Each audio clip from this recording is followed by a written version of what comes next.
Perkenalkan, nama saya Tri Aditya Andrian dari kelompok 4. Saya ingin mempresentasikan hasil diskusi kami dengan judul Masyarakat Madani. Baik, sebelumnya teman-teman sekalian, kita harus tahu dulu, apa sih itu masyarakat madani?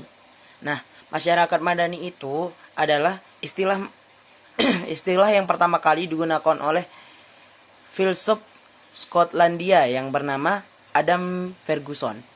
Istilah ini digunakan untuk menunjukkan masyarakat kota yang sudah tersentuh peradaban maju. Nah, yaitu suatu masyarakat beradab yang membedakan dirinya dengan masyarakat pedalaman yang belum tersentuh kemajuannya. Baik. Nah, untuk konsep masyarakat madani, kita akan bahas di sini sekarang. Baik. Masyarakat madani ini adalah konsep yang penerjemahannya dari konsep civil society yang pertama kali digulirkan oleh Dato' Seri Anwar Ibrahim dalam ceramahnya pada Simposium Nasional dalam rangka Forum Ilmiah pada acara Festival Istiqlal pada tanggal 26 September 1995 di Jakarta.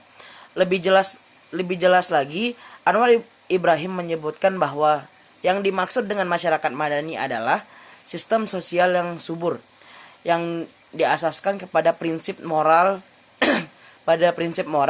yang menjamin keseimbangan antara kebebasan perorangan dengan kestabilan masyarakat. Baik, untuk selanjutnya karakteristik masyarakat madani.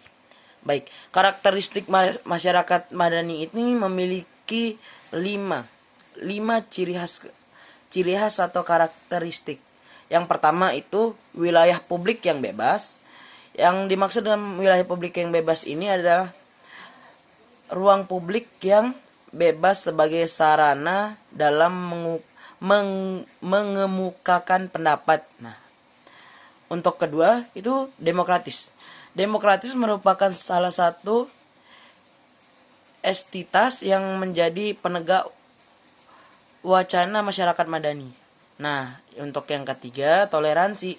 Toleransi ini merupakan sikap yang dikembangkan dalam masyarakat untuk menunjukkan sikap saling menghargai. Nah, untuk yang keempat, pluralisme. Nah, pluralisme ini sebagai sebuah persyaratan sebenarnya penegakan masyarakat madani. Maka pluralisme ini harus dipahami dulu sampai akar-akarnya. Apa sih itu pluralisme itu?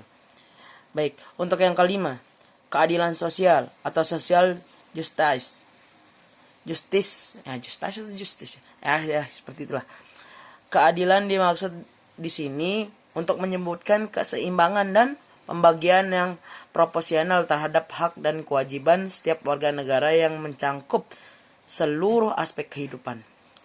Nah, baik, kita lanjut ke peran masyarakat madani. Untuk perannya, berdasarkan pembagiannya, masyarakat madani tidak terlepas dari peran gerakan sosial. Gerakan sosial dapat dipadamkan dengan perubahan sosial atau masyarakat sipil yang didasarkan oleh pembagian tiga ranah, yaitu negara, perusahaan dan pasar. Baik, berdasarkan pembagian ini, maka terdapat gerakan politik yang berada di ranah negara dan gerakan ekonomi di ranah ekonomi. Pembagian ini dibahas juga oleh Sidney Thoreau yang melihat political parties